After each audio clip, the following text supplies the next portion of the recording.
Seorang muslim yang baik itu bukan hanya mampu untuk mencukupi kebutuhannya, tapi yang mampu untuk berbagi dengan saudaranya. Kalau seorang bekerja hanya mencukupi kebutuhan dia dan keluarganya, dia hidup pas-pasan. Tapi dia seorang yang baik, yang lebih baik lagi, di samping dia menghasilkan untuk kebutuhan dirinya, dia bisa berbagi, membantu, menutupi kebutuhan saudara-saudaranya. Karena disibukkan dengan persoalan semacam ini, akibatnya apa? Penjajah mengeruk nikel mereka, minyak mereka, gas mereka, kekayaan alam mereka, sedangkan kita sedang sibuk dalam urusan ecek-ecek. Hingga di bulan Ramadan kita ribut, di bulan Sya'ban kita ribut. Kemudian mulai saling serang menyerang, membanggakan kelompok masing-masing dan menyesatkan kelompok yang lain. Ternyata apa? Ini sebetulnya merupakan by design.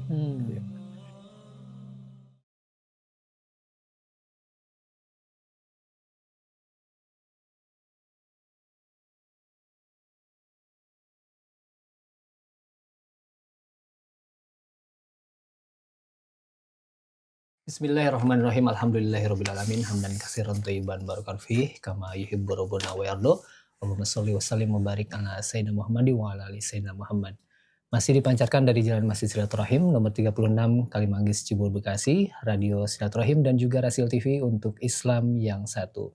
Assalamualaikum warahmatullahi wabarakatuh. Ikhwan akhwat yang dirahmati Allah, senang sekali kami di kesempatan ini bisa kembali menjumpai ikhwan akhwat dalam program acara Renungan di Bawah Naungan Al-Quran bersama guru kita bersama Ustadz Hussein Alatas, yang insya Allah di kesempatan ini kita akan membahas terkait produktivitas.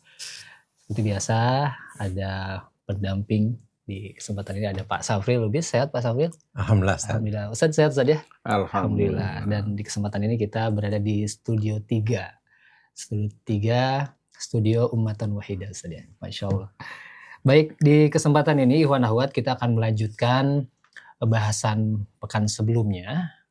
Dua pertemuan sebelumnya Pak Safril ya. Pertama terkait Iran Israel, bagaimana ketahanan pangan dikaitkan dengan produktivitas juga. Kemudian di hari Sabtu pekan lalu kita juga membahas bagaimana kita memerangi kemiskinan ya. Kemiskinan dan Islam kemarin bahasannya, dan satu kutipan Ustaz kami potong dan kami upload, cukup banyak juga antusiasme dari ikhwan akhwat untuk merespon video tersebut Ustaz, terutama bagaimana kaum muslimin itu melihat akhirat dan dunia. Ustaz menggambarkan, menganalogikan ketika kita bekerja, misalnya mengajar bahasa Inggris pun ketika dia niatkan buat akhirat itu amal akhirat. Tapi ketika misalnya tausiah, ngajar bahasa Arab tapi niatnya untuk dunia itu amal dunia. Nah, itu cukup menarik perhatian pendengar dan pemirsa Rasil TV juga Ustaz.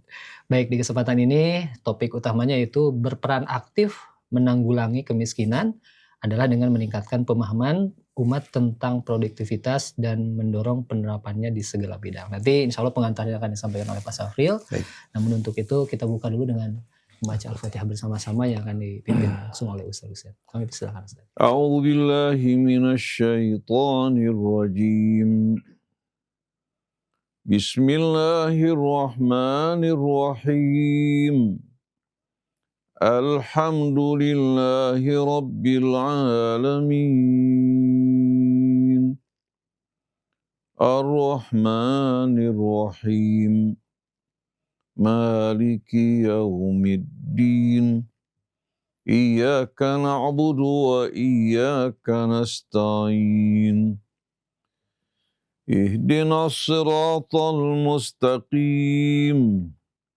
Siratal ladzina an'amta 'alaihim ghairil maghdubi 'alaihim waladdallin.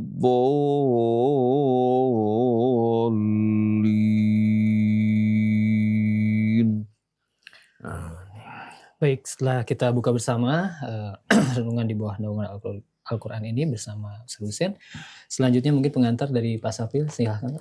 Baik, Assalamualaikum warahmatullahi wabarakatuh. Waalaikumsalam. Dengar pemirsa, beberapa waktu yang lalu kita berbicara tentang kemiskinan. Kalau kita berbicara kemiskinan di Indonesia khususnya yang jumlahnya masih banyak, sebagian besar adalah petani dan nelayan. Dalam konteks ini tentu menggambarkan jumlah itu adalah sebagian besar umat Islam. Nah, salah satu solusi untuk menanggulangi kemiskinan ini adalah dengan meningkatkan produktivitas. Apa itu produktivitas? Pada dasarnya, sederhananya produktivitas itu adalah apa yang kita gunakan atau sering disebut dengan input, itu harus menghasilkan lebih besar berupa output. Itulah produktivitas. Nah, dalam konteks aktualnya adalah umat seyogianya mampu menggunakan waktu, mampu menggunakan tenaga kerja, modal, bahan dengan cara yang seefektif mungkin dan seefisien mungkin, sehingga hasilnya harus betul-betul mencapai apa yang menjadi sasaran. Sering menjadi masalah adalah sasaran itu tidak jelas, sehingga arah kemana kita manfaatkan pikiran, waktu, tenaga dan sebagainya tidak senantiasa fokus dan tidak senantiasa konsisten terarah kepada sasaran kita mencapai. Dalam arahan Ustaz Husin beberapa waktu yang lalu, bahwa di antara upaya supaya produktif itu harus sasarannya jelas, kemudian unsur kebersamaan, persatuan harus dipelihara. Nah, dalam konteks itu umat Islam di Indonesia memperlihatkan dalam kesehariannya tingkat produktivitas atau perilaku yang tidak memenuhi atau kurang memenuhi azas-azas produktivitas itu. Bagaimana seperti tadi saya sampaikan, bagaimana waktunya diatur, bagaimana fokusnya diatur, bagaimana penggunaan tenaganya diatur, dan harus konsisten kepada arah yang seyogianya adalah mencari ridho Allah. Tetapi dalam mencari ridho Allah ini tetap mengupayakan hasil yang seoptimal mungkin. Dengan demikian kita di samping mampu meningkatkan hasil kita sendiri, mampu menolong saudara-saudara kita. Kalau perilaku produktif ini terus digulirkan, maka siapapun, dimanapun umat Islam berkegiatan, insya Allah akan menghasilkan hasil yang optimal, yang ujungnya adalah mampu dimanfaatkan untuk menanggulangi kemiskinan itu sendiri. Nah, jadi topik kita pada hari ini, Mas terusin, adalah bagaimana kita mengajak, mengedukasi, membuat umat paham tentang produktivitas itu dan menerapkannya di dalam kegiatan sehari-hari. Ujungnya tentu kita berharap apapun hasil yang dicapai akan meningkatkan rasa syukur kita kepada Allah dan kesadaran kita untuk terus-menerus memanfaatkan waktu, pikiran, kekuatan yang ada pada diri kita untuk mencari ridha Allah. Mungkin sebagai pembukaan seperti itu, Ustaz. A'udzu billahi minasyaitonir rajim. Bismillahirrahmanirrahim. Alhamdulillahi rabbil alamin. Allahumma shalli ala Muhammadin wa ali Muhammad. Assalamu alayka ya Rasulullah. Wassalam ala ahli baitihi at-tayyibin wa sahabatihi al-ghurril mayamin. Wassalamu alayna wa ala ibadillahi salihin. Wassalamu alaikum warahmatullahi wabarakatuh. Assalamualaikum warahmatullahi wabarakatuh. Allahumma atina min indika rahmah wa 'allimna min ladunka ilman nafi'a wa anfa'na bima 'allamtana. Rabbana zidna ilman wa alhiqna bis salihin. Ikhwan, akhwat, sahabat ummatan wahidah, keluarga besar Radio Silaturahmi yang dirahmati Allah. Pagi hari ini alhamdulillah kita bersama Bapak Syafril Lubis yang tidak asing lagi, Kang Rizal, begitu pula yang setia menemani kita Saudara Atep Setiabudi, ada Ananda Hasan juga, kepada seluruh keluarga besar Radio Silaturahmi Itu pula ummatan wahidah yang merupakan tujuan dari radio dakwah kita dari mulai pertama berdiri. Radio silaturahmi untuk merajut persaudaraan secara umum bersama umat manusia. Kemudian secara khusus bersama kaum muslimin agar dapat menjadi umat yang selalu hidup mengajak pada kebaikan, memerangi yang mungkar dengan cara yang bijak atas dasar iman kita kepada Allah Subhanahu wa taala yang Maha Pengasih lagi Maha Penyayang, yang menganjurkan kita untuk menjadi manusia-manusia baik mulia. Ikhwan akhwat yang dirahmati Allah. Banyak orang bertanya-tanya, apa sebabnya Ustadz kaum muslimin tertinggal dan mundur dalam seluruh aspek kehidupan? Kalau kita saksikan di masjid-masjid kita penuh orang yang sholat. Kalau kita saksikan orang yang berangkat umrah begitu ramai. Begitu pula yang menunaikan ibadah haji. Yang sudah berhaji pun berulang kali melakukan haji. Dalam peringatan-peringatan hari besar Islam ramai. Apalagi dalam waktu tarawih, sholat Idul Fitri. Kita saksikan sebenarnya kita ini merupakan umat yang terbanyak di negara-negara yang mayoritas beragama Islam. Dan di tempat-tempat mereka tinggal penuh dengan kekayaan alam. Tapi kenapa kita umat Islam tertinggal? Dengan sendirinya, kalau kita perhatikan ke belakang, kita akan temukan bahwa selama ini umat Islam, kita akui atau tidak kita akui, mendapatkan pendidikan yang salah. Yang tidak memotivasi mereka untuk bersama-sama berjuang di jalan Allah Subhanahu wa taala dengan mengharapkan ridha Allah. Untuk memahami bahwa kehidupan ini merupakan jihad, merupakan arena jihad bagi setiap muslim sesuai dengan potensi masing-masing. Kita bukan diciptakan untuk berleha-leha, bersenang-senang, beriforia, sebahagian hidup berlebihan, sebahagian lagi hidup dalam kekurangan, tapi kita diperintahkan oleh Allah Subhanahu wa taala sebagai makhluk sosial untuk hidup bersama-sama kita menikmati Allah, bersyukur kepadanya, juga bersama-sama kita menanggulangi problema hidup kita. Bekerja sama antara yang kaya dan miskin, antara yang berilmu dengan mereka yang bodoh, antara yang kuat dengan yang lemah, antara pejabat pemerintah dengan rakyat di bawah. Ini merupakan satu keharusan untuk kemajuan kita. Karena ini bukan kemajuan individu atau perorangan, ini merupakan kemajuan apa? Umat. Oleh karena itu dengan tegas Allah berfirman, walladzina jahadu fina lanahdiyannahum subulana wa innallaha lama'al muhsinin. Sesungguhnya orang-orang yang berjihad, berjuang di jalan kami pastikan akan menunjukkan bagi mereka jalan-jalan kami. Jalan-jalan ini menggambarkan solusi, keluasan, kemudahan, dan kemenangan. Wa innallaha lama'al muhsinin, sesungguhnya Allah selalu bersama orang yang berbuat kebaikan. Jadi Allah ingatkan bahwasannya kehidupan kita sebagai orang-orang yang beriman adalah jihad. Berjihad. Tapi jangan kita memahami jihad itu hanya merupakan jihad di medan perang. Ini kesalahan yang fatal. Jihad di medan perang itu apabila diperlukan.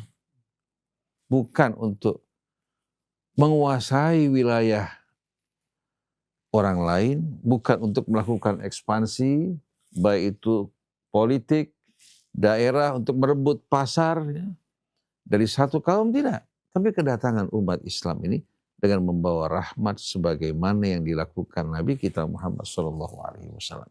Kalau kita bekerja sama dengan negara yang lain, kerjasama kita pun bukan hanya menguntungkan kita merugikan pihak lain, kerjasama yang saling menguntungkan. Itu yang diajarkan Allah.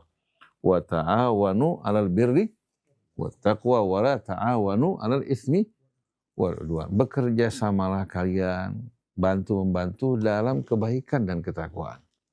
Jangan kalian bekerja sama dalam apa? Perbuatan dosa atau melanggar hak-hak orang lain.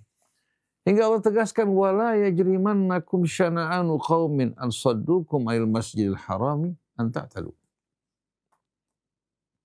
Jangan karena kebencian kalian pada satu kaum menghalang-halangi kalian dari al-masjid al-haram menyebabkan kalian melanggar hak-hak orang lain. Padahal jelas-jelasan dulu mereka menghalang-halangi kita. Tapi setelah terjadi perdamaian, jangan karena kebencian kita pada satu kaum membuat kita keluar dari kebenaran keadilan. Jadi kalau kita perhatikan bersama-sama, Islam ini sebetulnya merupakan agama, pedoman hidup yang mengajak kita untuk selalu mengajak kepada kebaikan, berbuat kebaikan, baik terhadap sesama orang yang beriman maupun terhadap orang yang belum beriman. Paling tidak mereka saudara, seayah dan seibu dengan kita. Jadi karakteristik dari kehidupan kita itu berjihad. Dan jihad dalam Islam ini sesuai dengan potensi dan kemampuan masing-masing. Yang bergerak dalam bidang pendidikan, maka dia berjihad dalam bidang. Bukan hanya untuk membangun pengaruhnya, mencari keuntungan duniawi, tapi dia berjuang, berjihad dalam bidang pendidikannya yang tidak kalah dengan perjuangan di medan perang. Karena apa? Karena jihad dalam pendidikan ini berkesinambungan terus-menerus. Ada pun jihad di medan perang hanya pada saat apa? Terjadi peperangan. Yang bergerak dalam bidang ekonomi, mereka berjihad dalam bidang ekonomi. Dengan sendirinya bukan hanya berjihad sendiri-sendiri, tapi mereka berjihad di jalan Allah dalam kebersamaan. Hingga Allah berfirman, walladzina jahadu fina. Dan mereka-mereka yang berjuang di jalan kami. Jadi mereka menyadari bahwa diri mereka merupakan umat yang berkewajiban untuk berjuang. Dan perjuangan ini perjuangan di jalan Allah. Karena fina ini di jalan kah? Bila mereka bekerja sama melakukan hal ini secara kolaboratif, maka kami pastikan akan menunjukkan bagi mereka jalan-jalan kami. Tapi sayangnya sebagian besar umat Islam tidak menyadari hal ini. Mereka beranggapan bahwa kita hidup untuk beribadah pada Allah untuk hari akhirat. Oleh karena itu jangan kita sibuk mengerjakan urusan dunia. Akhirnya apa? Kita menjalani kehidupan dalam urusan agama kita, tapi penuh ketergantungan pada yang lain. Bahkan bisa-bisa ketergantungan kita bukan hanya terhadap sesama saudara kita yang beriman, bahkan ketergantungan kita kepada apa? Kekuatan-kekuatan yang memusuhi kita. Seperti yang terjadi di negara-negara Arab, bagaimana ketergantungan mereka kepada negara-negara Barat yang merupakan pendukung Israel. Akhirnya mereka jangankan berpikir untuk berperang, mengangkat kepala saja di hadapan musuh mereka, mereka tidak berani. Kenapa? Karena penuh ketergantungan. Sebaliknya Iran. Begitu kita menyebutkan Iran, jangan terfikir dalam benak kalian bahwasanya kita sedang mempropagandakan Syiah. Tapi kita belajar dari Iran untuk hidup mandiri. Diboikot selama sekian lama bukan membuat mereka runtuh, malah mendorong mereka untuk bangkit, berjuang. Dan mempersiapkan apa-apa yang mereka butuhkan untuk menghadapi tantangan zaman secara mandiri. Tanpa berada di bawah kekuatan-kekuatan asing, apalagi yang menjadi lawan dan musuh mereka. Sebagai akibat karena ketergantungan kepada kekuatan asing yang menjadi lawan dan musuh mereka, mereka tidak pernah mampu untuk mengambil kebijakan sendiri. Kekayaan alam mereka dikeruk, mereka diajak bekerja sama berkolaborasi untuk menikmati sedikit keuntungan, tapi dengan menyengsarakan rakyat mereka, tidak mendidik mereka, tidak memajukan mereka, dan rakyat tidak dibiasakan untuk berpikir maju ke depan, membangun bangsa dan negara mereka. Jadi kita harus pahami dari pertama bahwasannya setiap muslim berkewajiban untuk berjihad di jalan Allah. Tapi jihadnya disesuaikan dengan kemampuan masing-masing. La yukallifullahu nafsan illa wus'aha. Saya mau tanya Pak Syafri atau Kang Rizal. Kalau setiap orang dari kita ini merasa bahwa dirinya berkewajiban untuk berjihad dengan potensi yang Allah berikan kepadanya. Dan berjihadnya di jalan Allah, bukan demi kelompok, bukan demi golongan, bukan demi sekte, tapi di jalan Allah. Kira-kira kebersamaan ini dengan tujuan yang sama, di jalan yang sama, kira-kira akan menghasilkan apa Pak Syafri? Akan menghasilkan yang terbaik, yang bermanfaat bukan hanya bagi dirinya, tapi bagi umat yang berada di jalan sesuai dengan dikehendaki Allah. Nah itu sebetulnya merupakan petunjuk yang Allah berikan kepada kita untuk kebangkitan kita. Kita bisa ambil contoh sahabat-sahabat Nabi kita. Sebelum mereka berhijrah di Mekah, mereka dalam kondisi yang lemah. Walaupun sebagian dari mereka orang-orang yang memiliki harta. Tapi Rasul tidak memotivasi mereka hanya untuk apa? Mendekatkan diri beribadah pada Allah. Rasul tidak membiarkan mereka bergantung dalam kebutuhan mereka kepada orang di luar Islam. Bahkan seorang muslim yang baik itu bukan hanya mampu untuk mencukupi kebutuhannya, tapi yang mampu untuk berbagi dengan saudaranya. Kalau seorang bekerja hanya mencukupi kebutuhan diri dan keluarganya, dia hidup pas-pasan. Tapi dia seorang yang baik, yang lebih baik lagi, di samping dia menghasilkan untuk kebutuhan dirinya, dia bisa berbagi, membantu, menutupi kebutuhan saudara-saudaranya yang kurang. Oleh karena itu kenapa Allah wajibkan zakat? Zakat yang Allah wajibkan ini bukan merupakan sekedar apa? Sekedar kewajiban sosial yang sifatnya ala kadarnya atau berpura-pura. Tidak. Nabi dengan tegas mengatakan, Innallaha faradha fi amwalil aghniya ma yasuddu hajata fuqaraihim. Allah wajibkan pada harta si kaya itu kadarnya yang dapat mencukupi kebutuhan fakir miskin mereka. Jadi kalau ada seorang fakir, orang yang butuh di tengah-tengah kita nggak berikan dukungan dengan alasan zakat kita sudah keluar, maka kita belum melaksanakan perintah Allah. Apa makna wa ta'awanu 'alal birri wat taqwa? Apa makna hadis Rasul? Al mu'min lil mu'min kal bunyan yashuddu ba'dahu. Apa makna hadis Rasul? Mathalul mu'minin fi tawaddihim wa ta'atufihim wa tarahumihim kamathal jasad al-wahid. Idza ishtaka minhu 'udhun tada'a lahu sa'iru jasadihi bisahri wal humma. Seorang yang beriman bersama saudaranya yang beriman dalam kecintaan, dalam kasih sayang, dalam gotong royong, mirip dengan satu jasad. Kalau satu sakit, yang lain ikut merasakan sakit. Artinya apa? Kita umat Islam ini satu jasad. Jadi kalau kuku kita aja sakit, atau gigi kita sakit, atau pencernaan terganggu, itu menimbulkan pengaruh terhadap seluruh anggota tubuh kita. Jadi seharusnya kita kaum muslimin jangan berpikir picik. Kita mengeluarkan 2,5% dari zakat harta kita sudah merasakan seolah-olah kita merasakan kewajiban kita. Tidak, saudara kamu menjadi tanggungan kamu. Karena orang yang beriman bersama orang yang beriman laksana bangunan yang saling topang menopang. Dan satu umat ini sama dengan apa? Dengan satu jasad. Oleh karena itu Nabi memberikan satu perumpamaan. Perumpamaan ya, kalian ini yang Rasulullah berikan perumpamaan bagaikan orang-orang yang menaiki bahtera. Sebagian di bagian atas, sebagian di bagian bawah. Setiap kali orang-orang yang di bawah membutuhkan air, mereka naik ke atas untuk mengambil air hingga melewati orang-orang yang di atas.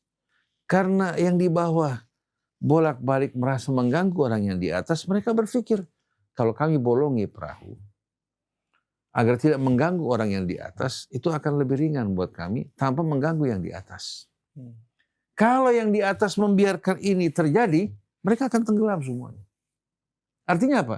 Apabila ada celah, ada lubang di tengah masyarakat Islam dibiarkan, ini bukan hanya mengganggu orang di sekitar lubang tersebut, tapi akan menjadi ancaman buat semuanya.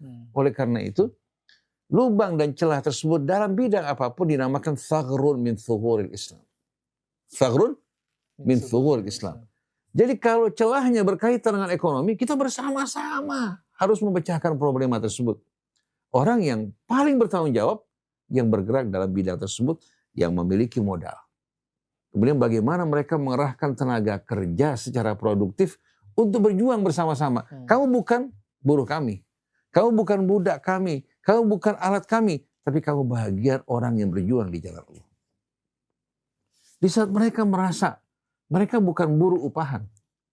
Bukan juga merupakan alat kerja. Tapi mereka teman berjihad di jalan Allah Subhanahu wa ta'ala. Coba kita bayangkan. Motivasi seperti ini bagaimana kira-kira hasilnya?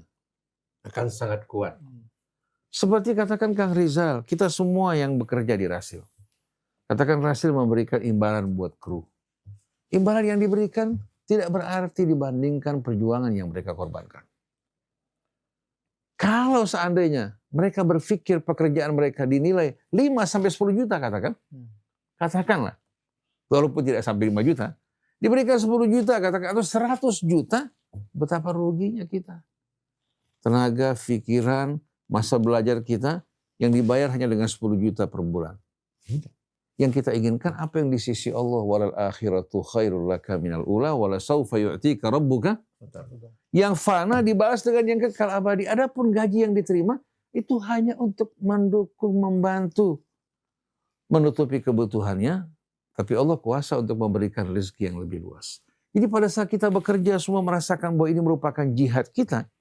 Niscaya panggilan dan tanggung jawab itu akan lebih kuat. Tapi di saat umat tidak menyadari bahwa apa? Bahwa ini merupakan ladang dan arena jihad. Kita hidup hanya untuk beribadah. Sedangkan tujuan kita akhirat. Ini yang akan menghancurkan kita. Dan ini yang disebarkan oleh para penjajah melalui kaki tangan mereka yang membodoh-bodohi masyarakat. Seperti yang terjadi di Aljazair, di Maroko. Ketika penjajah Prancis menguasai negeri mereka. Penjajah Prancis menggunakan orang-orang yang berwajah tampan. Kemudian disuruh memasang jenggot. Diberikan jubah, sorban. Kemudian mereka berdakwah di tengah masyarakat. Bahwa penjajah Prancis ini menjajah memang sudah merupakan takdir Allah. Tidak perlu kita berperang. Tidak perlu kita menumpahkan darah kita. Kita beribadah pada Allah apabila tiba saatnya nanti penjajah Prancis akan disingkirkan oleh Allah Ta'ala. Tidak ada usaha berarti. Tidak ada usaha. Oleh karena itu ketika Umar Al-Mukhtar berjuang menghadapi penjajah Italia di mana? Di Libya. Yang dikenal sebagai singa padang pasir kan? Umar Al-Mukhtar. Ketika dia berjuang, pemerintah penjajah Italia berhasil membayar ulama-ulama. Sampai sekitar 70 mufti memberikan fatwa demi kepentingan Italia bahwa Umar Al-Mukhtar itu murtad dari Islam dan halal darahnya. 70 mufti. Rakyat sempat terpengaruh sampai ketika Umar Al-Mukhtar yang berjuang dengan sungguh-sungguh sampai di tiang gantungan. Baru mereka menyadari bahwa ternyata ulama-ulama mereka selama ini membodoh-bodohi mereka. Jadi penjajah-penjajah ini mempergunakan orang-orang kita. Bahkan mempergunakan juga orang-orang yang bisa dibayar dari para ulama untuk membodoh-bodohi masyarakat dan membius mereka. Kemudian menyibukkan umat dengan perpecahan dan pertentangan hingga mereka tidak sempat lagi berpikir untuk membangun bangsa mereka, untuk membangun kekuatan mereka, untuk juga menjadikan umat mereka sebagai umat yang produktif. Karena disibukkan dengan persoalan semacam ini, akibatnya apa? Penjajah mengeruk nikel mereka, minyak mereka, gas mereka, kekayaan alam mereka, sedangkan kita sedang sibuk dalam urusan ecek-ecek. Hingga di bulan Ramadan kita ribut, di bulan Sya'ban kita ribut. Kemudian kita jumpai juga dalam sholat tarawih kita ribut, dalam kunut kita ribut. Kemudian mulai saling serang menyerang, membanggakan kelompok masing-masing, dan menyesatkan kelompok yang lain. Ternyata apa? Ini sebetulnya merupakan by design. merupakan by design. Di belakang ulama-ulama ini terdapat negara Saudi Arabia yang mengeluarkan dana yang cukup besar untuk apa? Untuk menyibukkan umat dengan persoalan ini. Tapi di negara mereka tidak diizinkan macam-macam. Tidak diizinkan bagi ulama-ulama mereka untuk berbicara, melakukan amar ma'ruf nahi munkar. Tapi di negara lain, mereka bebas berkiprah ya, dengan dukungan dana. Kita bertanya, siapa di belakang Saudi Arabia? Jadi memang ada betul-betul grand design ya, untuk menyibukkan umat dengan pertentangan, dengan perselisihan, kemudian membius umat ya, seolah-olah agama ini hanya ibadah. Ibadah itu adalah ibadah yang ritual. Dan mereka membatasi bid'ah juga pada apa? Pada urusan ritual. Adapun cara hidup yang tidak sejalan dengan hukum Allah bukan bid'ah. Ini kan bahaya sekali kan? Padahal Nabi kita Muhammad SAW ketika mendidik sahabatnya, mengajak mereka mengabdi kepada Allah Subhanahu wa taala, kemudian berjuang di jalan Allah. Oleh karena itu saksikan bagaimana dalam waktu relatif singkat 13 tahun di Mekah ketika berhijrah ke Madinah. Bagaimana Nabi untuk membangun betul-betul apa? Kekuatan di Madinah. Pertama-tama keluar dari piagam Madinah itu apa? Mempersaudarakan kaum Ansor yang tadinya bermusuh-musuhan. Untuk membuat mereka dapat bekerja terbebas dari apa? Pertumpahan darah. Mereka menjalin kerjasama dengan orang Yahudi untuk saling bantu-membantu dan tidak saling mengganggu. Tapi ternyata orang Yahudi melakukan pengkhianatan demi pengkhianatan karena menyaksikan apa? Bankir-bankir mereka tidak lagi apa?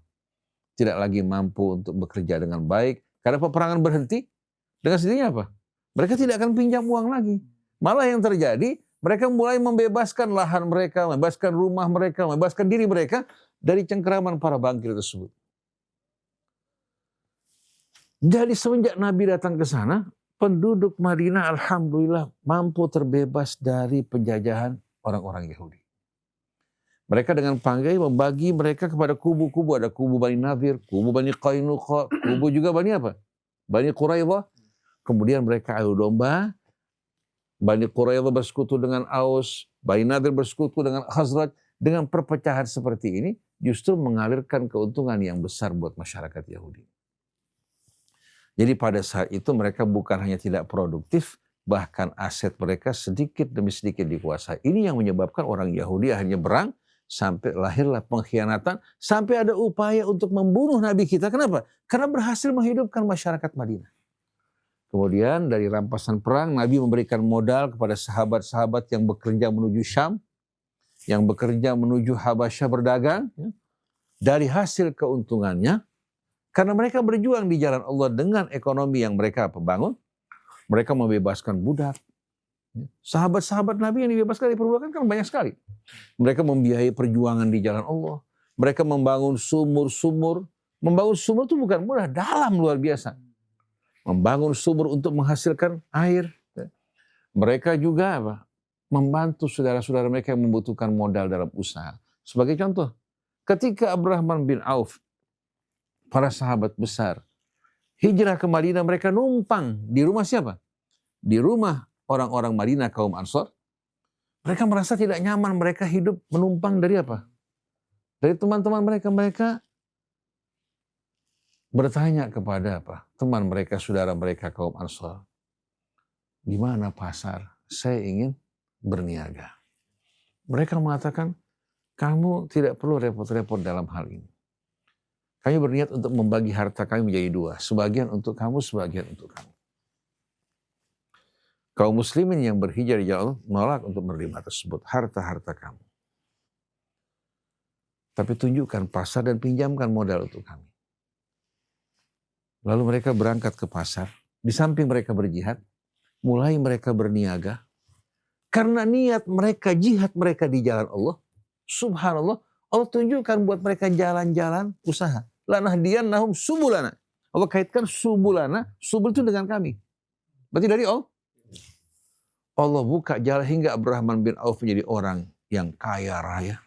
Zubair bin Awam, Talha bin Ubaidillah, sekian banyak pengusaha-pengusaha bermunculan. Ternyata mereka bukan hidup untuk diri mereka sendiri. mereka berkontribusi untuk perjuangan. Hingga yang tadinya lemah, yang tidak punya modal, yang tidak punya usaha, dengan sebab mereka ekonomi berputar rodanya dengan penuh keseimbangan. Karena kalau ada pengusaha yang berusaha, yang melakukan investasi, pasti akan membuka lapangan pekerjaan. Betul enggak? Tapi kalau mereka memilih jalan mereka sendiri-sendiri tanpa ada kolaborasi, tidak mungkin mereka akan maju dengan cepat. Apalagi kalau negara harus mengeluarkan biaya untuk melakukan semua ini. Berapa biaya yang harus dikeluarkan? Tapi kalau melalui kolaborasi, akan menjadi ringan enggak? Ringan. Nah, saya sering memberikan perumpamaan yang sederhana, Mas Rizal. Pak Syafril, kita lihat bagaimana orang melakukan investasi. Katakan sebesar umpamanya Rp500.000. Atau mungkin nggak sampai sebesar itu. Rp100.000. Lalu dia keluarkan meja, taruh depan rumahnya, beli ulekan, kemudian jual gado-gado. Cukup nggak 100.000? Dia beli toge, beli kacang panjang, beli bayam atau kangkung, kemudian jeruk limaunya, gulanya.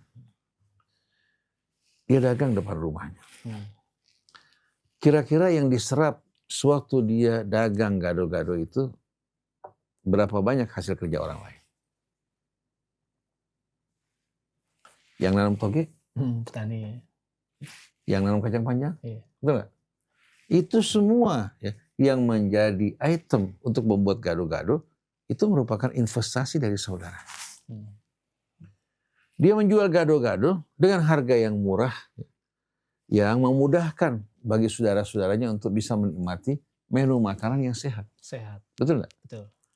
Pekerjaannya modalnya cuma 100.000. Tapi berapa banyak yang diuntungkan? Betul nggak? Terjadi sinergi. Iya. Terjadi sinergi yang amat indah. Nah, coba bayangkan umat Islam yang begini besar. Mereka sehari-hari itu membutuhkan beras. Betul nggak? Butuh beras. Kemudian mereka butuh apa lagi? Butuh lauk pauk, rempah-rempah, termasuk gas. Sayur mayur. Sayur mayur. Kira-kira berapa pengeluaran bangsa kita ini per hari? Secara khusus berapa pengeluaran orang yang beriman? Berapa kira-kira? Ini pasar bukan? Pasar yang membuat negara-negara besar mencium air liur sampai Jepang, ya, dengan otomotifnya, bahkan peralatan-peralatan dapur yang mereka ciptakan. Begitu juga engsel-engsel pintu yang diciptakan oleh pihak-pihak Spanyol dan lain sebagainya, itu menghasilkan keuntungan yang besar buat mereka. Coba bayangkan Pak Syafril, kalau seandainya umat Islam bisa memanage dengan baik, atau katakan bukan hanya orang Islam, orang Indonesia memanage dengan baik, ya, di mana mereka memproduksi apa? Kebutuhan-kebutuhan mereka sehari-hari. Dengan sendirinya, kalau seandainya orang di luar Islam terlibat dalam produksi tersebut, juga harus ada kontrol pengawasan. Contohnya, untuk produk makanan, penyembelihan hewan, itu harus di tangan umat Islam. Karena apa? Ini menyangkut hal yang prinsip dalam agama, di mana yang haram bisa merusak kehidupan kita. Jadi untuk produk makanan, itu apa? Itu harus betul-betul orang Islam memegang. Termasuk kuliner-kuliner. Nah, kalau seandainya mereka membuka restoran, membuka berbagai macam jenis makanan, diantaranya yang mengkonsumsi adalah apa? Orang-orang yang seagama dengan mereka. Kecuali kalau mereka menjual beras, ya, menjual gandum, menjual jagung, dengan sendirinya kita boleh dalam hal ini berinteraksi bersama mereka. Ini bukan membeda-bedakan, tapi ada hal yang sakral secara spiritual dalam agama. Kita tidak boleh sama sekali mengkonsumsi barang-barang yang haram. Oleh karena itu Malaysia ketat. Semua orang-orang yang mendagang makanan, sampai dagang tas, kalau dibuat dari kulit babi, dia tawarkan kepada seorang muslim, tokonya bisa ditutup. Jadi betul-betul saling menghargai, saling menghormati. Kita tidak ingin sama sekali membeda-bedakan saudara kita yang berbeda agama dengan kita.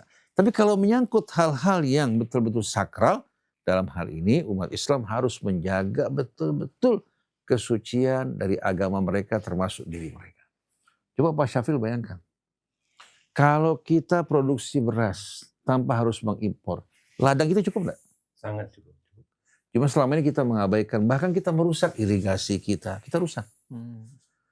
Dari mulai zaman Belanda dulu, Indonesia luar biasa bisa menghasilkan kebutuhan pangan mereka, bukan hanya cukup untuk mereka bawa ke Belanda. Mereka jual di Eropa. Betul enggak? Itu harus pemerintah yang paling utama untuk membuat kita tidak bergantung, tidak mengeluarkan mata uang asing kita untuk membeli barang-barang dari luar. Kebutuhan pangan itu merupakan hal yang paling utama. Untuk distribusi, agar betul-betul kembali kepada kita, tidak kembali kepada pihak luar yang nggak jelas.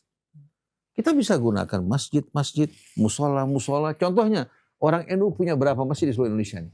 Orang Muhammadiyah, betul nggak? Coba kalau seandainya kita bertukar produk penghasilan. Jadi jangan mengatakan ini punya Muhammadiyah, ini punya, tidak. Hasil yang dihasilkan oleh saudara kita dari NU atau Muhammadiyah atau Persis, kita gabung bersama-sama, lalu kita distribusikan untuk masyarakat.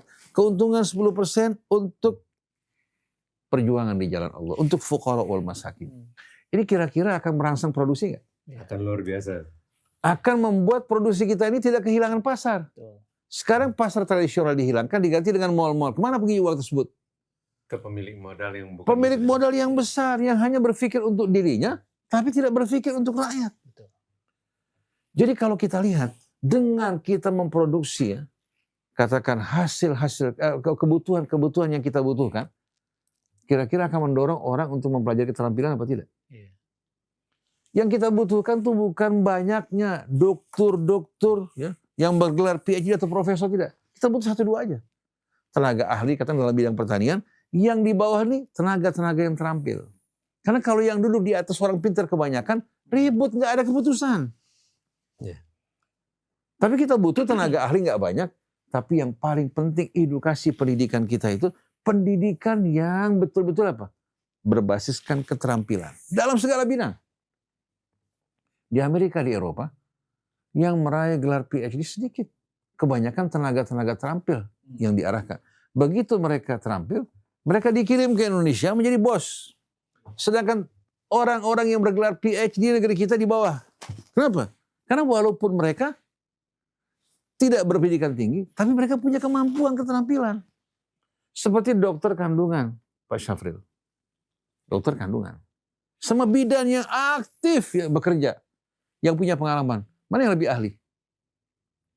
Dokter kandungan, walaupun dia dokter kandungan, tapi bidan yang biasa mengerjakan, dia tersenyum, dia tertawa dengan rileks, dokternya dalam keadaan gugup karena nggak biasa.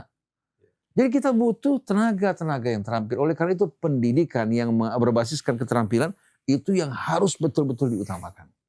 Nah kalau kita kerjasama sesama satu sama lain, kira-kira akses ke arah modal gampang nggak? Datang sendiri. Dengan sih kalau kita bersama kerja merasakan bahwa ini jihad di jalan Allah, akses ke arah modal mudah. Ya. Kemudian edukasi yang diberikan kepada para petani kita sebagai contoh, edukasi yang betul-betul apa? Membuat mereka dapat meningkatkan produktivitas mereka. Ada petani punya sawah 1 hektar hanya bisa menghasilkan katakan 5 ton. Tapi ada yang bisa menghasilkan sampai 10 ton. Bahkan 12 ton. Ini kan butuh ilmu.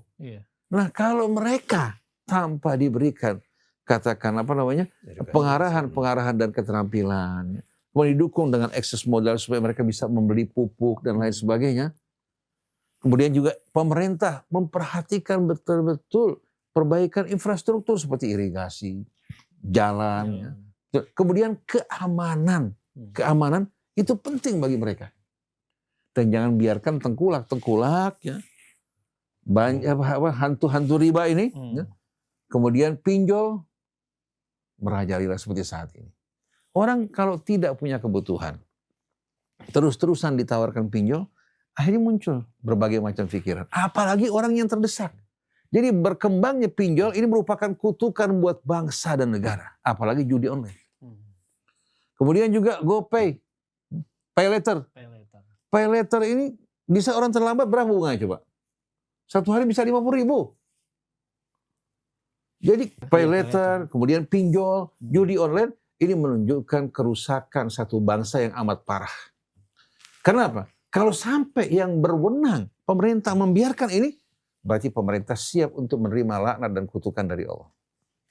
Saya khawatir ini akan membuat rahmat keberkahan seluruh kebijakan yang diambil pemerintah tidak akan didukung oleh Allah Subhanahu wa taala. Jadi pemerintah harus segera menghentikan pinjol iklan-iklan propaganda ke tersebut, kemudian menghukum mereka-mereka juga yang membuka judi online. Oleh karena itu berkaitan dengan pinjol, siapa-siapa yang berhutang, mereka hanya wajib membayar jumlah pinjaman yang mereka pinjam, bunganya jangan dibayar. Kalau perlu rakyat bersama-sama serentak untuk tidak membayar bunga yang ditawarkan oleh mereka. Dan ini sebetulnya melibatkan bukan hanya konglomerat, tapi juga melibatkan pejabat-pejabat. Saya khawatirkan di TNI juga ada, di kepolisiannya ada, walaupun di TNI terdapat orang-orang yang baik, cinta bangsa negara, tapi kalau tidak disatukan dalam kebersamaan, dalam rasa tanggung jawab sebagai jihad di jalan Allah Subhanahu wa taala, tidak akan pernah selesai. Maka Prabowo kita ini kalau ingin menyelesaikan problema bangsa dengan biaya yang murah, pendidikan kepada masyarakat bangsa harus diperbaiki. Motivasi diberikan untuk mereka bahwa mereka sebagai khalifah adalah orang yang bertanggung jawab, dan tanggung jawab mereka adalah berjihad di jalan Allah Subhanahu wa taala untuk menjaga kesehatan masyarakat, baik akalnya, begitu pula tubuh mereka agar tidak mudah tercemar, terjangkit oleh penyakit.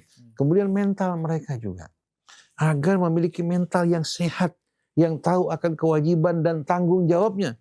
Adapun mereka yang sekarang bermalas-malasan tidak mau bekerja.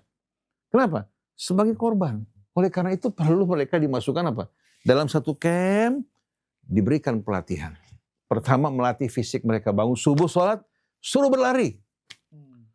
Supaya semangat mental mereka bangkit kembali, suruh berlari. Kalau perlu latihan militernya berguna buat mereka.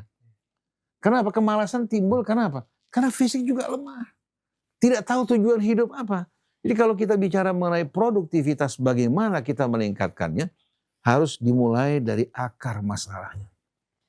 Kalau kita masuk ke kampung-kampung, pesantren-pesantren, ceramah-ceramah para ulama, kebanyakannya ulama selalu mengarahkan umat ini untuk akhirat, tapi nggak menunjukkan jalannya ke akhirat.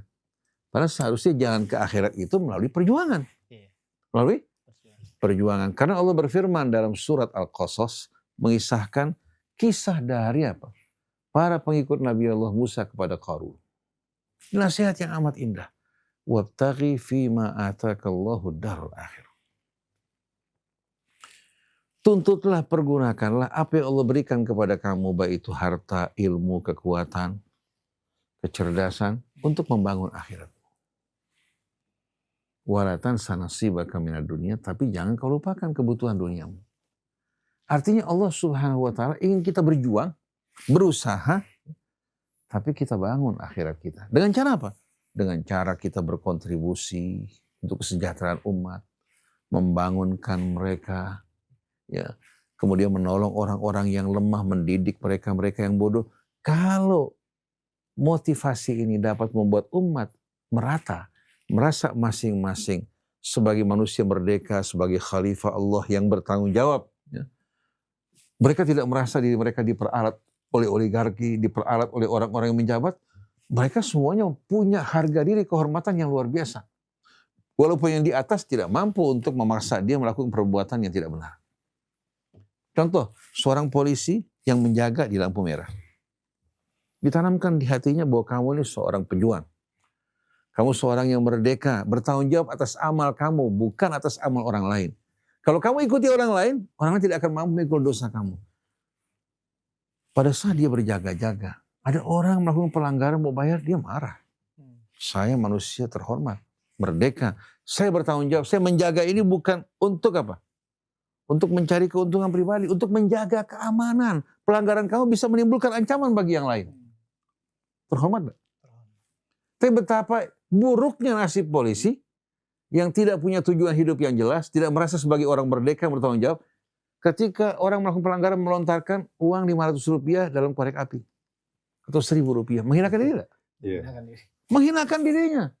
Apalagi sampai minta. Iya, nah kita ingin bagaimana menanamkan di hati anak bangsa kita ini, baik dia muslim atau bukan muslim, dan muslim harus menjadi contoh kita mayoritas, bahwa kita sebagai khalifah bertanggung jawab di hadapan Allah dan kita wajib untuk berjuang di jalan Allah. Dan juang ini bukan untuk menakut-nakuti orang, bukan menindas orang lain, bukan mengambil hak orang lain, bukan yang banyak menindas yang lemah, sebaliknya yang banyak menaungi yang lemah.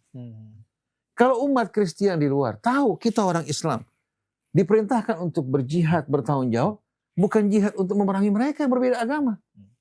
Berjihad menghadapi kezaliman, berjihad menghadapi ketidakadilan, berjihad membangun bangsa kita, mesejahterakan juga saudara-saudara kita. Hingga setiap ulama ini bisa menjadi contoh di tengah umat. Dia menyampaikan dakwahnya, bukan berpikir kerencengan yang dikumpulkan oleh rakyat kecil. Bukan berpikir soal amplop yang bakal diberikan kepadanya. Dia merasa bahwa ini tanggung jawab dia. Merasa tanggung jawab nih.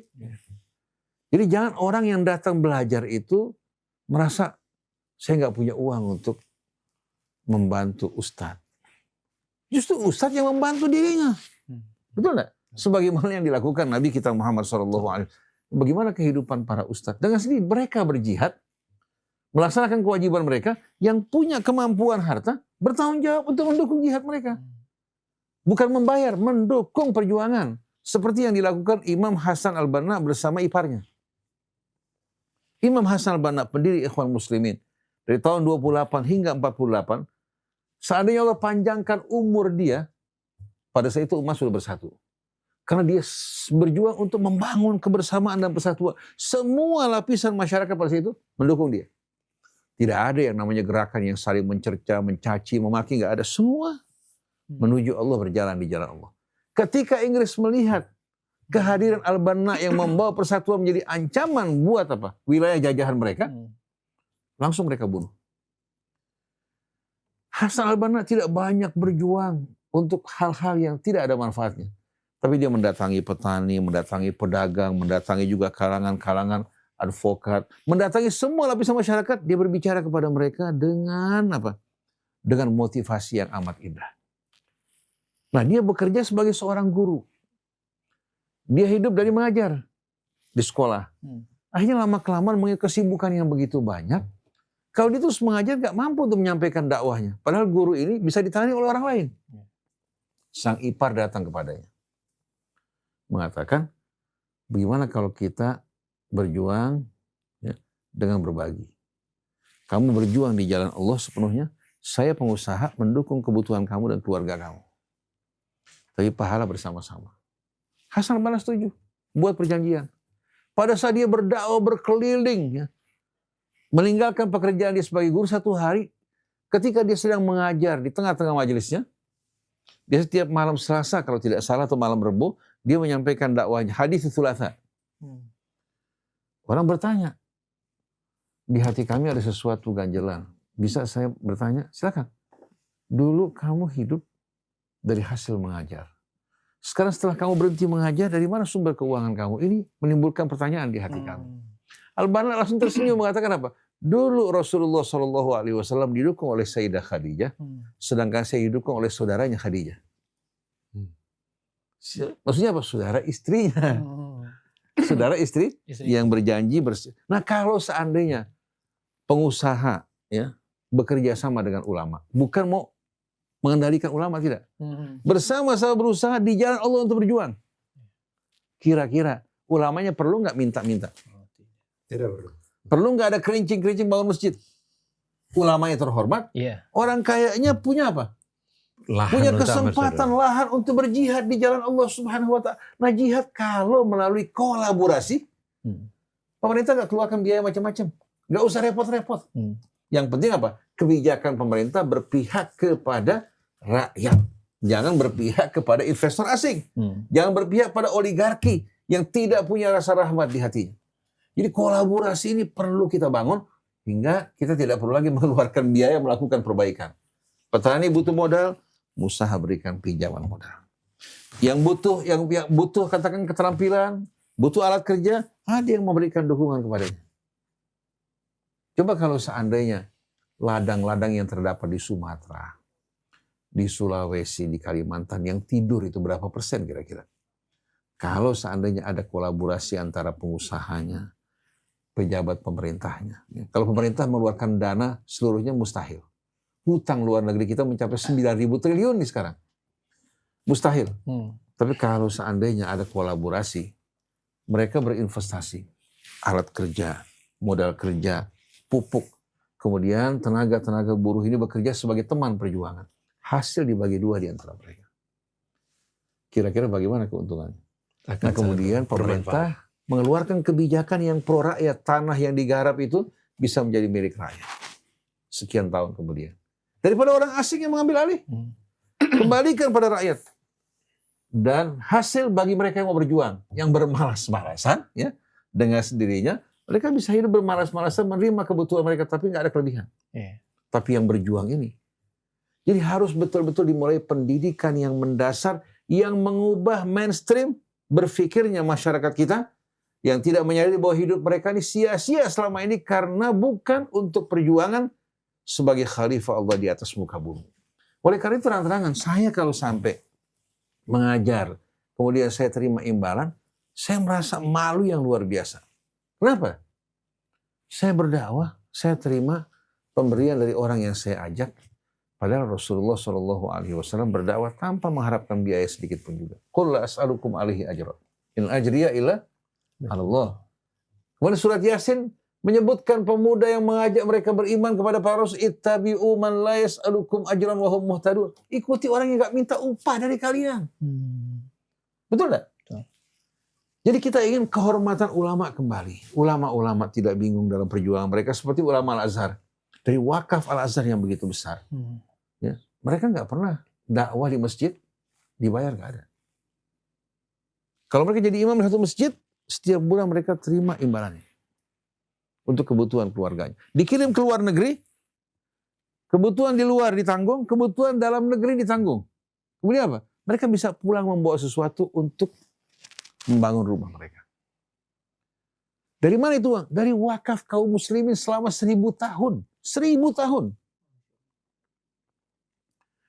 Jadi kesimpulannya Pak Syafril, dari pembicaraan kita pada pagi hari ini, produktivitas itu hanya bisa dilakukan dengan maksimal melalui pendekatan yang sifatnya menyeluruh dan terpadu.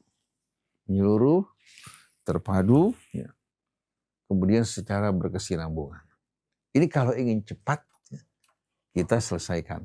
Kemudian rujukan kita dalam Al-Quran seperti yang kemarin kita bahas. Wal mu'minun, wal mu'minat, ba'duhum awliya'u ba'd. Bukan lagi ada paksaan, tapi setiap mukmin merasa pria wanita mereka sebagai wali saudaranya. Dalam satu bidang Anda sebagai wali. Dalam bidang yang lain, orang lain menjadi wali Anda. Kita sebagai makhluk sosial tidak dapat memenuhi semua kebutuhan kita hanya dengan usaha kita. Betul tidak? Kita sebagai seorang manusia butuh makan. Yang memproduksi makan kita petani. Pakaian kita orang lain. Betul tidak? Jadi kita sebagai makhluk sosial tidak mungkin kita akan mampu menyelesaikan persoalan kita sendiri. Oleh karena itu, dengan tegas Nabi memberikan contoh-contoh yang amat indah, Al-Quran juga demikian. Nah, memulai dari sini, ya, kalau kita bicara skala besar Pak Syafril, ya, kalau bicara skala kecil, kita bisa terapkan ini secara apa? Secara apa? Katakan dalam gambar lebih kecil di antara lingkungan kita mulai. Kecil tetapi terkait Ya. satu mulai. Ya. Ada keterkaitan, ada upaya perjuangan terpadu, dan harus dimulai dari para ulama yang memberikan motivasi, dan ulamanya harus jadi contoh. Iya. Jadi Contoh. di tengah masyarakatnya. Karena Rasulullah SAW setiap kali dia berbicara, dia yang pertama mengamalkan. Setiap kali dia memberikan peringatan, dia orang yang paling jauh. Dan Nabi tidak hidup mementingkan diri sendirinya. Bersama keluarganya hidup, ya, sederhana, sampai istrinya meminta tambahan nafkah ketika para sahabat telah hidup bergelimbangan apa? Harta. Rasulullah mengatakan, kalian istri-istriku, ibu-ibunya orang yang beriman. Seharusnya seorang ibu itu berpikir untuk apa? Untuk anaknya. Betul enggak? Ini kemuliaan. Sampai akhirnya Allah perintahkan Rasul menawarkan kepada istrinya. Kalau menginginkan kehidupan dunia, Rasul akan berikan tapi berpisah. Tidak layak menjadi ibunya orang yang beriman. Tapi kalau kalian menginginkan akhirat, menginginkan Allah dan Rasulnya, Allah sediakan bagi siapa saja yang berbuat kebaikan dari kalian ganjaran yang besar. Jadi harus dimulai dari pemimpinnya. Jadi kesimpulannya pada pembicaraan hari ini, kita mulai dari akar masalahnya. Kita menanamkan betul-betul kesadaran di tengah masyarakat bahwa hidup kita ini jihad dan kita wajib bekerja sama dalam jihad tersebut. Saya akan bacakan di samping ayat tadi, walladzina jahadu fina lanahdiyannahum subulana. Saya akan bacakan 2 ayat dari suratul Hajj bagian terakhir. Kita lihat bagaimana perjuangan kita ini saling terintegrasi antara iman kita, ibadah kita kepada Allah dan perjuangan kita.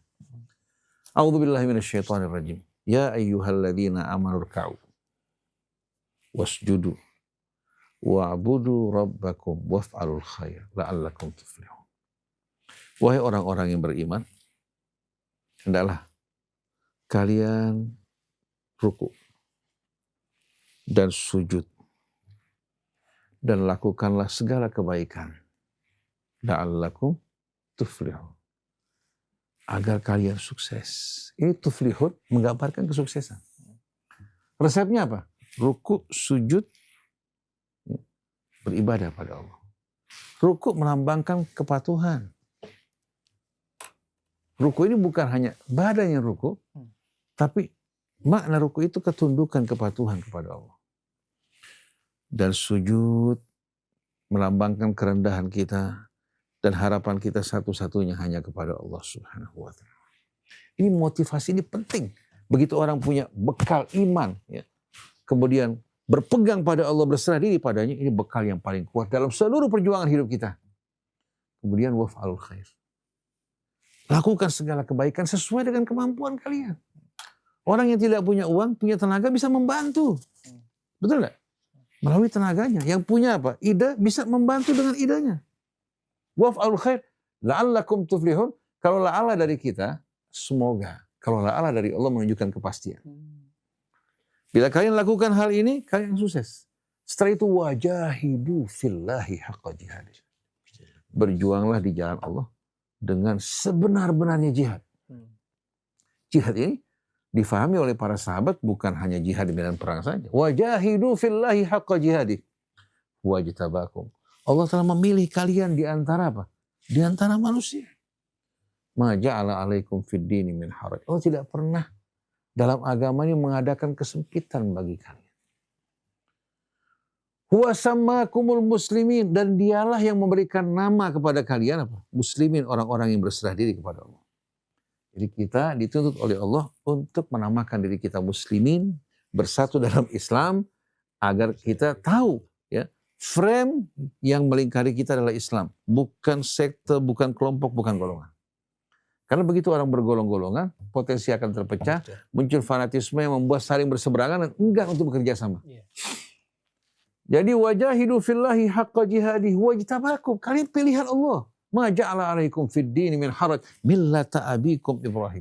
Ini sesuai dengan jejak langkah Ibrahim. Huwa sammakumul muslimina min qablu, dan dia menamakan kalian muslimin sebelumnya. Jadi bukan hanya dimulai dari Nabi kita. Zaman Ibrahim, bahkan Nuh. Huwa sammakumul muslimina min qablu.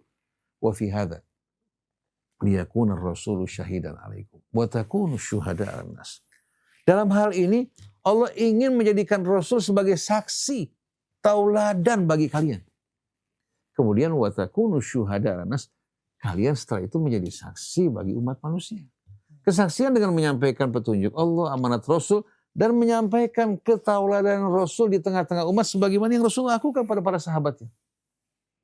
Wa takunu syuhada, kitanya meneladani Rasul, lalu kita menjadi contoh di tengah umat manusia dengan ketauladanan Nabi kita Muhammad SAW. Wa takunu syuhada 'alan nas. Setelah itu faqimus shalah. Untuk bekal perjuangan kalian, dirikan salat supaya hati terhubung dengan Allah. Wa atuz zakah, keluarkan zakat kalian. Faqimus shalah wa atuz zakah wa'tasimu billah, dan bersama-sama kalian berpegang kepada Allah. Jangan berpegang pada atribut apapun. Wa'tasimu billah huwa maulakum. Dialah satu-satunya pelindung kalian. Fa ni'mal maula wa ni'man nasir, maka dia sebaik-baiknya pelindung dan sebaik-baiknya penolong. Nah, dengan ini kita harapkan betul-betul umat Islam punya kesatuan yang jelas. punya tujuan yang jelas, punya juga jalan yang jelas yang harus mereka lalui, tidak membuat mereka bingung dan pelangak-pelongo apa yang harus mereka lakukan. Kita menjumpai tetangga kita di sebelah, tidak bekerja, katakan habis di PHK, dia melamun. Yang tadi menghasilkan, akhirnya dia mulai jual barangnya sedikit demi sedikit. Mulai terjadi keributan suami istri. Tadi cukup, begitu mulai mereka butuh, keributan ada nggak? Kita di sebelah tetangganya. Pantas nggak kalau kita menonton? Sangat tidak pantas. Seharusnya kita membantu dirinya untuk memberikan motivasi. Saya teringat kepada seorang wanita. Kira-kira mungkin sekitar 30 tahun yang lalu. Dia tadinya bekerja di satu kantor, tahu-tahu di PHK. Kalau tidak tahu tahun 98 kalau nggak salah. Pada saat krisis. Dia di PHK. Begitu dia PHK dia menangis terseduh-seduh. Putus harapannya. Bagaimana dia dengan anaknya, keluarganya, bagaimana pendidikan mereka. Kebetulan dia wanita yang ala kadarnya. Dia tinggal di rumah mertuanya. Yang menghasilkan dia. Akhirnya ketemu saya bilang, udah bikin gaduh-gaduh aja. Nggak usah pusing. Nanti masyarakat di kampung sama-sama beli gaduh-gaduh. Betul nggak? Iya. Akhirnya dia jual gaduh-gaduh. Pertama ya kurang begitu enak. Iya. Tapi karena sering bekerja, ya, masukan-masukan dari sana sini, Allah kasih alhamdulillah gaduh-gaduhnya mulai enak. Dari hasil jual gaduh-gaduh, dia bisa makan, suaminya makan sama anak-anaknya. Suaminya belanja, dia yang kerja. Kemudian apa? Dia juga membiayai anak sekolahnya. Tahu-tahu, ide setelah buat gaduh-gaduh muncul ide baru. Pagi-pagi itu, sebelum jual gaduh-gaduh kan siang, dia ada makan-makan ringan kayak lontong, ketan. Dia nggak perlu masak, orang-orang nitip sama dia. Malam jual nasi goreng. Dia dapat penghasilan berkali-kali lipat daripada gaji yang diterima. Masya Allah. Rahmat Allah ini luas. Inna rahmatallahi qaribun minal muhsinin. Jadi pergunakan apa yang Allah berikan untuk membangun akhiratmu. Jangan lupakan duniamu untuk kebutuhan keluargamu. Tapi tujuan hidupmu jangan ini yang sempit. Setelah itu wa ahsin kama ahsanallahu ilaik. Berbuat baiklah kamu sebagaimana Allah telah berbuat baik kepadamu. Wala tabghil fasada fil ard. Dan jangan kamu melakukan kerusakan di muka bumi dengan potensi yang Allah berikan kepada kamu. Innallaha la yuhibbul mufsidin. Allah tidak menyukai orang yang melakukan kerusakan. Kita merasa dengan pegangan seperti ini, insya Allah kita bisa membangun bangsa kita, negara kita, keluarga kita, anak-anak kita. Mereka menjadi orang-orang yang produktif karena menyadari mereka sedang berjihad di jalan Allah. Dan Nabi mereka mengatakan khairukum anfa'ukum linnas, sebaik-baiknya kalian yang paling bermanfaat untuk manusia. Allah. Baik, terima kasih Ustaz. Masya Allah penjelasan cukup komprehensif nih Pak Safil mungkin. Ya. Karena waktu juga Pak Safil mungkin ikhtisar yang akan diambil dari Atau mau penjelasan ditanyakan? atau bertanyakan silakan. Ya mungkin sebelum kita bertanya jawab sedikit sama Ustaz Husin, saya ingin mengajak pendengar sekalian, pemirsa, dari contoh-contoh yang disampaikan Ustaz Husin, seyogianya pemahaman kita tentang makna produktif itu, yakni memanfaatkan waktu, pikiran, tenaga, dan sebagainya sebaik-baiknya, yang tujuannya adalah berjihad di jalan Allah. Betul. Ya, produktif ini maknanya berjihad di jalan Allah, fokus pada sasaran, yang tujuannya berbagi dengan saudara-saudaranya karena mencari ridho Allah. Itu saya kira yang pertama. Kemudian yang kedua, berkali-kali Ustaz Husin tadi menjelaskan kebersamaan, bersama-sama, kolaborasi. Ini menjadi bagian dari kekuatan yang kecil-kecil dihimpun menjadi satu kekuatan yang besar. Ya, dan jangan kita biarkan celah, perpecahan dan sebagainya melemahkan upaya-upaya menanggulangi upaya memperoleh kebaikan dari usaha produktif ini. Kemudian saudara-saudara sekalian, mari kita manfaatkan apa yang Allah beri kepada kita, tenaga, pikiran, modal, termasuk aset untuk berjihad ini yang bagian dari upaya-upaya produktif sehingga kita bisa menolong diri kita sendiri, menolong saudara-saudara kita semata-mata karena mengharapkan ridho Allah dan bersyukur kepada Allah. Mungkin sebagian dari situ Mas Dirja. Dan nanti tentu tidak bisa kita selesaikan dengan ini. Mungkin kesempatan lain kita akan Setelah cari setelah jalan lagi, Ustaz. menjelaskan apa namanya paling tidak motivasi yang ditanamkan Nabi kita Muhammad Shallallahu Alaihi Wasallam melalui ayat-ayat Allah menjelaskan peran kita di atas muka bumi ini, kewajiban kita juga untuk bekerja sama dalam keridhaan Allah dan menjadi pembawa rahmat di tengah-tengah umat sebagaimana peran Nabi kita. Insya Allah mudah-mudahan setelah itu kita mulai bicara, katakan bagaimana kita mengembangkan, katakan usaha-usaha kita, baik itu UKM. Iya. UKM ini membutuhkan modal dan bisa ditanggulangi melalui kerjasama. Begitu juga pertanian. Kemudian juga begitu juga yang berhubungan dengan kekayaan laut kita, nelayan, betul nggak? Ya. Kemudian bagaimana juga perdagangan. Perdagangan ini kan membantu kita saling tukar menukar manfaat. Dan dalam Islam perdagangan itu selalu menekankan kepada yang real, bukan memperdagangkan sesuatu yang tidak real. Karena yang tidak real berbahaya sekali, bisa menimbulkan inflasi secara besar-besaran. Hancurnya bangsa itu akibat inflasi diantaranya. Inflasi kenapa? Karena yang kita perdagangkan bukan lagi hal yang real, tapi alat tukar. Alat tukar yang tidak berkembang, tidak menghasilkan, diperdagangkan. Oleh karena itu Allah haramkan riba bagi kita semua, karena ini betul-betul menghancurkan ekonomi bangsa, bahkan meruntuhkan pilar-pilarnya. Kemudian, di samping kita bisa menggarap semua ini, kita ingin pemerintah kita ini, supaya ini merupakan tanggung jawab pemerintah, yaitu kebijakan yang berpihak kepada rakyat itu diperhatikan oleh wakil-wakil rakyat kita. Jangan hanya berpikir untuk menggolkan undang-undang yang berpihak kepada oligarki maupun kepada pihak asing hanya untuk kesenangan dirinya. Kita ingin kebijakan yang berpihak kepada rakyat. Kemudian apa? Pemerintah memperbaiki infrastruktur. Infrastruktur, kita kalau berangkat ke daerah Cikarang, Kerawang, itu Sungai Citarum itu berubah jadi hitam. Hitam yang luar biasa. Pada era Soeharto sebelum adanya daerah industri, itu Pak Syafril, orang mandi di Citarum. Citarum airnya jernih. Kemudian kita saksikan sawah-sawah itu penuh dengan apa? Ikan maupun lindung. Jadi kalau orang punya sawah, banyak dari mereka tuh yang melepas ikan mas. Betul. Yang kecil-kecil. Iya. Kemudian juga mereka apa? Mereka bisa mendapatkan dari hasil lindung yang tidak mereka pelihara. Dalam satu kotak bisa mendapatkan 5-10 lindung. Dan saya masih kecil di pesantren. Lindung itu kura-kura air saja ya? Bukan. Belut. Oh, belut. Belut. Oh, iya.